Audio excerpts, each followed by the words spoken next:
از نور پاک قرآن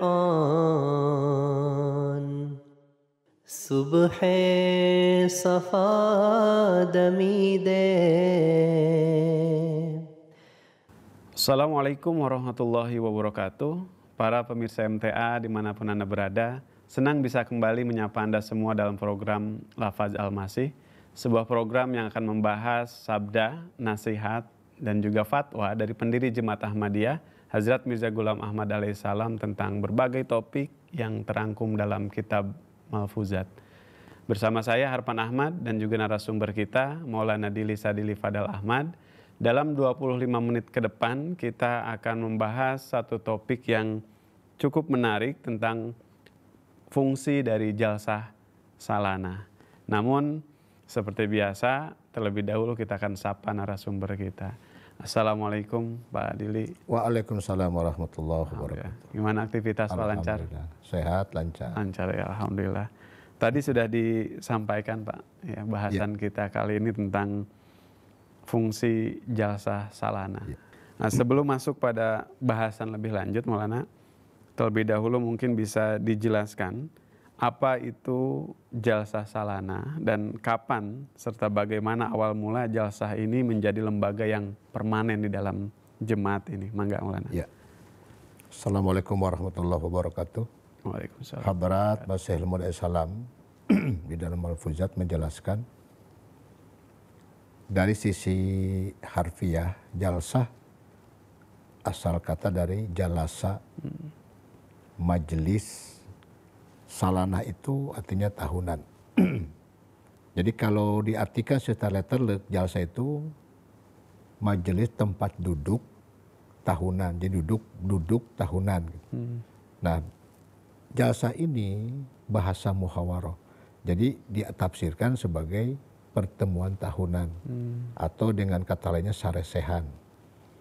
Nah, jalsa ini dilembagakan dimulai oleh Hadrat Masih Ilmu Islam sendiri, yakni tahun 1891,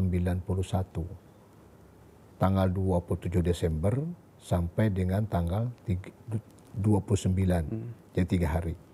Beliau bersabda, bagi orang-orang yang mukhlis, orang-orang yang mukmin, orang yang beriman terhadap saya sebagai Al-Mahdi, Al-Masih Maud di akhir zaman, patut untuk memperhatikan agar keimanan kalian terpelihara, agar keimanan kalian meningkat, kerohanian kalian terus terjaga, maka saya menganjurkan kalian hidup atau datang di tempat saya dan hidup bersama saya, supaya kamu menyaksikan seperti apa saya beraktivitas dalam kehidupan di dunia ini demi untuk kehidupan yaumul akhir nanti. Tentu saya mengingat tidak akan mungkin semua orang bisa hidup sama-sama dengan saya di tempat saya, gitu. Nah, untuk itulah maka saya menentukan minimal dalam 1 tahun ada 3 hari kalian berjumpa seluruh anggota yang sama-sama beriman dalam sebuah acara yang namanya tadi saresehan atau jalsah salana, agar keimanan kalian meningkat, kerohanian kalian terjaga, dan kalian akan mendapatkan keberkatan dari perjumpaan yang selama 3 hari itu. Jadi sejatinya itu yang beliau katakan sebab mulanya kenapa jalsa ini dilembagakan oleh beliau. Kenapa? Ingin agar setiap orang yang mendeklarasikan keimanannya kepada beliau sebagai Al-Mahdi di akhir zaman, agar kerohanian imannya selalu meningkat dan terpelihara, gitu, tidak rusak. Dan beliau mengatakan hikmah dari pertemuan kalian nanti di 3 hari itu salah satunya adalah untuk membiasakan kamu punya sifat inqipa. Inqipa itu memutuskan hubungan dengan kehidupan dunia. Bukan dalam pengertian kita tidak boleh hidup, bukan. Artinya segala aktivitas hidup manusia di dunia ini bagi orang beriman itu sejatinya untuk Allah Subhanahu wa taala, artinya akhirat. Sekalipun kita di dunia sedang bekerja sebagai apa saja profesi kita, tapi kehidupan kita bagi orang yang mukmin itu semuanya adalah arahnya ke akhirat. Nah itu dikatakan inqita, mengutus hubungan dengan hal-hal yang sifatnya dunia. Sehingga semua aktivitas kehidupannya sejatinya untuk Allah Subhanahu wa taala. Nah itu hakikat dari dilembagakannya jalsa oleh beliau. Baik, Maulana. Nah, tujuan dari jalsah ini melihat tadi ya, himbauan atau nasihat dari Hazrat Mirza Ghulam Ahmad tentu sangat esensi bagi kerohanian setiap Ahmadi. Nah, maka apa saja keberkahan yang harusnya diraih dari jalsah ini oleh setiap Ahmadi? Iya. Jadi beliau katakan begini, karena tentu setiap orang Ahmadi itu punya keterbatasan dalam berbagai hal. Nah, dengan kalian berjumpa selama 3 hari di dalam acara Syarah Sehat Jalsa itu, kalian yang pertama akan mendapatkan tambahan ilmu. Karena di selama acara jalsa itu, kalian akan mendapat nasihat-nasihat atau siraman-siraman rohani dari orang-orang yang mumpuni di bidangnya masing-masing, yang beliau masing-masing tunjuk untuk memberikan ceramah atau pidato. Nah, pertama itu, keberkatan pertama apa? Ilmu akan semakin menambah. Yang kedua, beliau katakan, diharapkan dengan kumpulnya kalian di dalam pertemuan itu, keimanan kalian semakin bersinar. Karena kalian akan menyaksikan masing-masing orang saat itu. Dalam sholatnya, dalam tahajudnya, dalam setiap aktivitasnya. Kita akan saling mentransferkan masing-masing keimanan kita dengan saudara kita. Itu yang kedua. Yang ketiganya, beliau katakan kita akan menjalin tali silaturahmi. Kita akan merasakan bahwa setiap orang Ahmadi dalam satu wadah ini adalah masing-masing bersaudara. Dan kekuatan jamaah kita itu, beliau katakan adalah terjalinnya sebuah ikatan tali silaturahim yang tidak akan terputus. Nah ini yang paling utama dari pertemuan ini, kata beliau. Dan dalam pertemuan itu masing-masing kita saling mendoakan. Kita akan mendapatkan doa dari saudara kita yang datang. Mungkin ada sekian ratus orang, mungkin 1000 orang, sama-sama. Mereka ketika ketemu akan mengucapkan Assalamualaikum, selamat atas kamu. Jadi bisa dibayangkan satu orang akan mendapatkan ucapan salam dari peserta jalsa yang datang. Kalau 1000 orang berarti. Jadi salah satu sesuatu yang tidak mungkin didapat ketika kita tidak bisa bertemu pada waktu jalsa. Kita mendapatkan doa selamatan dari 1000 orang dari mana? Kalau tidak pernah ketemu. Jadi keberkatan itu yang sejatinya, kata beliau, saya anjurkan kepada kalian, sempatkan waktu. Sisihkan tenaga kamu dan harta kamu. Kalau bisa dari sekarang kamu menabung. Agar kalian bisa berjumpa di tahun-tahun yang akan datang, di pertemuan yang 3 hari itu, supaya kalian mendapat keberkahan kepada Allah Subhanahu wa taala. Baik keberkatan dunia maupun keberkatan yaumul akhir. Bagi kehidupan kamu dan keluarga kamu. Ya, jadi melihat pentingnya ya dari kehadiran dalam jalsah ini tentu harus menjadi catatan kita bersama ya, bahwa jalsah ini harus dipersiapkan supaya apa? Supaya tadi ya keberkatan kerohanian yang ya disediakan dalam jalsah itu setiap kita bisa mencicipinya, merasakannya. Baik, selanjutnya Maulana, tentang jalsah yang berberkat ini ya, Hazrat Masih Maud salam banyak sekali mendapatkan ilham dan juga kasyaf-kasyaf. Apa saja kasyaf atau wahyu yang beliau terima dan bagaimana kemudian penggenapannya? Ya, ada satu wahyu yang sampai hari ini kalau saya menyebut ini selalu merinding gitu ya. Masih Maud salam adalah refleksi kehadiran Rasulullah kedua kali di muka bumi ini. Kita tahu junjungannya Nabi sallallahu alaihi wasallam mendapatkan wahyu dari Allah Subhanahu wa taala. Surah Al-Hajj misalnya yang ke-27. Tapi nanti jangan sampai salah memahami. Rasulullah pernah mendapati Allah Subhanahu wa taala tentang perintah agar orang-orang bisa berkumpul dalam satu tempat. Yang disebut dengan Al-Hajj. Jadi di ayat itu dikatakan adzin finnasi bil hajj. Umumkan kepada manusia tentang haji. Ya'tu karijalan ala kulim domirin ya'tina min kulli fajin amik. Orang-orang akan datang kepada engkau Muhammad dengan berkendaraan unta kurus ataupun berjalan kaki. Mereka akan datang di tempat-tempat yang sangat jauh untuk menghidupi seruan ini. ternyata 1400 tahun yang kemudian wahyu ini pun turun kepada hadrat Muhammad SAW yang bahasanya wasi' makanaka ya'tina min kulli fazin amik. Luaskan tempat kamu karena akan banyak orang yang datang dari sudut-sudut kota yang paling jauh ke tempat engkau ini. Saya merinding ketika ikut jalsah Qadian misalnya. Lebih 100 negara yang hadir di tempat itu, lebih 40.000 orang kumpul dari berbagai suku, bangsa, ras, dan berwarna kulit. Tidak pernah terbayangkan bagaimana bisa. Di tempat yang kalau kita lihat di peta, Qadian itu tidak tergambar. Saking terpencilnya. Di negara India, dari India, nyingcat lagi itu, jadi jauh lagi ke dalam. Jadi kalau di peta itu udah kelihatan. Tapi hari ini, jutaan pasang mata manusia tertuju ke tempat itu. Untuk menggenapkan apa? Ya'tika min kulli fazin amin.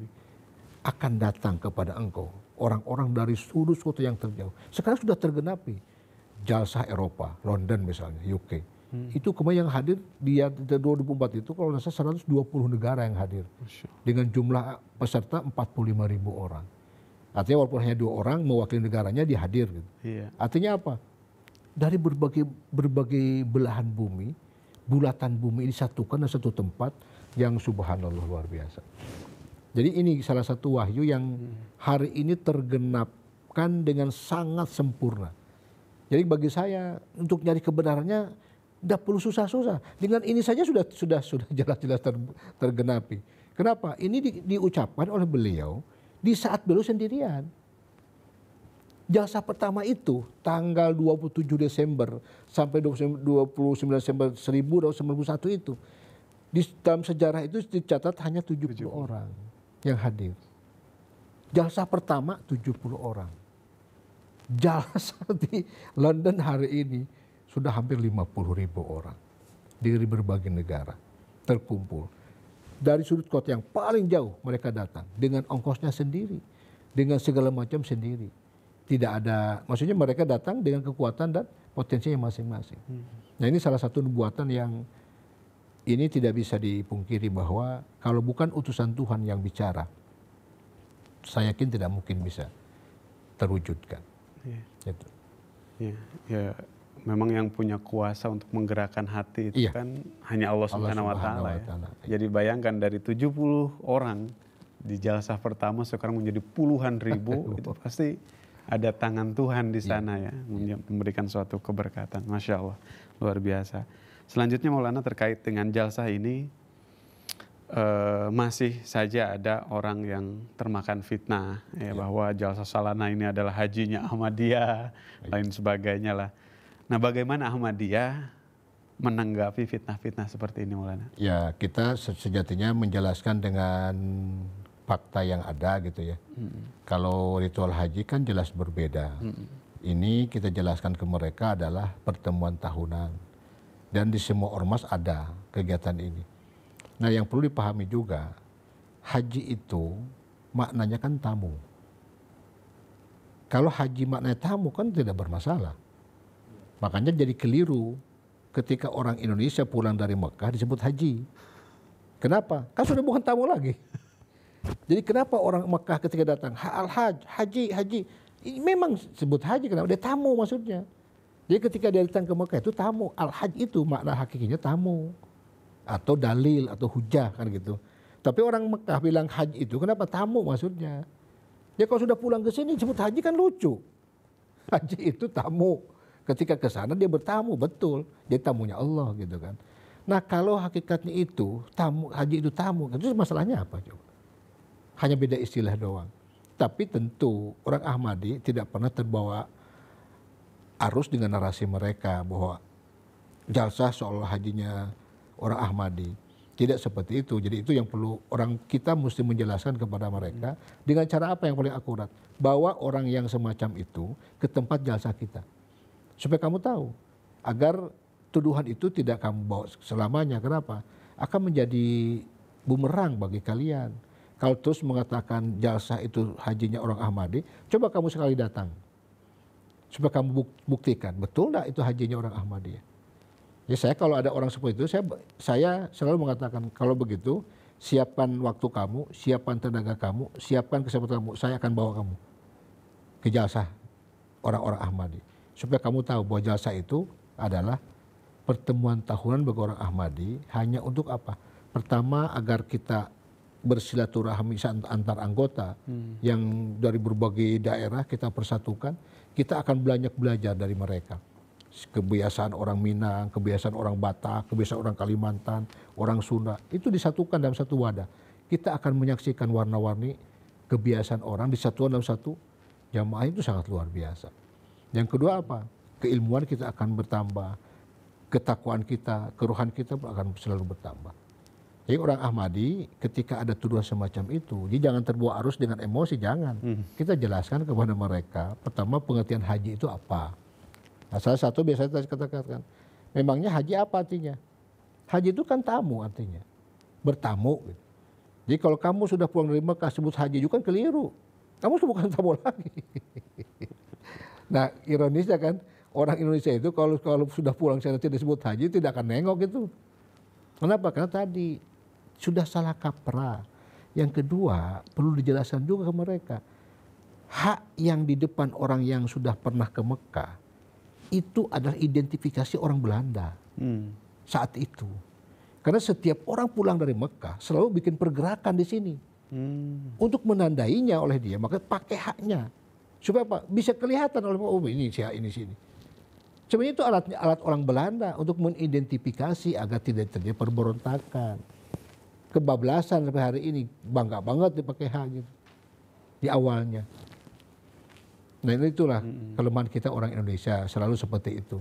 Makanya biasanya melontarkan tuduhan mereka sendiri tidak ngerti. Apa yang dituduhkan saja mereka tidak ngerti. Kalau kita balikan ke mereka tidak paham sejauh. Maka itulah orang-orang Ahmadi dituntut menjadi orang yang cerdas, orang-orang yang melek gitu ya. Agar ketika ada tuduhan semacam itu, kita bisa membalikan ke mereka.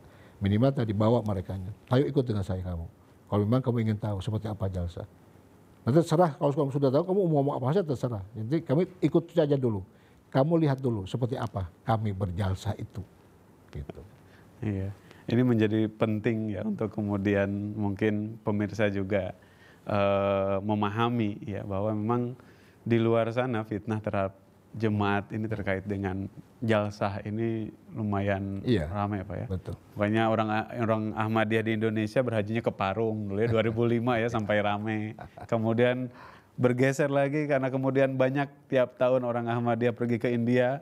Akhirnya hajinya ke India, hajinya ke India ini suatu hal yang harus di-clearkan ya bahwa ya ibadah haji itu ya itu orang Ahmadiyah juga sama ya pergi ke Mekah, Al-Mukarramah ya di sana. Adapun jalsa salanah itu ada di setiap negara di mana Ahmadiyah berada, itu ada jalsa salanah dan itu ada pertemuan tahunan yang isinya adalah untuk peningkatan kerohanian setiap Ahmadi. Baik Maulana, mungkin pertanyaan terakhir, apa saja nasihat Hazrat Masih Maud alaihi salatu wassalam terkait pentingnya menghadiri jalsah Maulana? Iya. Jadi beliau dengan sangat luar biasa ya menitipkan pesan itu ya, menasihati kita semua. Datang dan hadirilah setiap ada seruan untuk melaksanakan jalsa atau sare sehat selama 3 hari. Karena ini lembaga ini, kegiatan ini itu berdasarkan wahyu Allah Subhanahu wa taala kepada hadrat Rasulullah SAW. Jadi siapapun yang berusaha sekutu untuk hadir di acara itu, pasti dia akan mendapat keberkatan Allah Subhanahu wa taala. Yang mungkin bisa dirasakan pada saat dia hadir atau mungkin setelah dia hadir. Dia akan merasakan keberkatan itu. Dan banyak sekali keberkatan yang akan Allah berikan kepadanya. Yang paling nyata adalah ilmunya pasti akan bertambah. Yang kedua, wawasannya pun akan meningkat. Yang ketiga, keimanan pun dia akan terpelihara. Dan insya Allah kerohaniannya pun akan semakin menyala dan berkembang. Maka beliau menganjurkan jika kamu punya keterbatasan karena transportasi misalnya, dia beliau menganjurkan dari sekarang untuk tahun depan, sisihkanlah uang kamu hari ini. Semata-mata karena Allah Subhanahu wa taala untuk berjumpa dengan saudara kamu. bersilaturahim. Dan ingat pesan Allah Subhanahu wa taala, orang yang senantiasa menjalin silaturahmi dengan hamba-hambanya, dia tidak akan pernah jauh dari Allah Subhanahu wa taala. Itu pesan beliau kepada kita. Baik, Maulana, jazakumullah khairan jazaa untuk penjelasannya ya, semoga menjadi suatu penambah bagi wawasan kita ya, khususnya terkait dengan jalsah salana. Baik, para pemirsa MTA yang berbahagia, kiranya demikian bahasan kita pada kesempatan kali ini. Saya Harfan Ahmad beserta kru yang bertugas mohon undur diri. Assalamualaikum warahmatullahi wabarakatuh. Waalaikumsalam. از نور پاک قرآن صبح صفا دمیده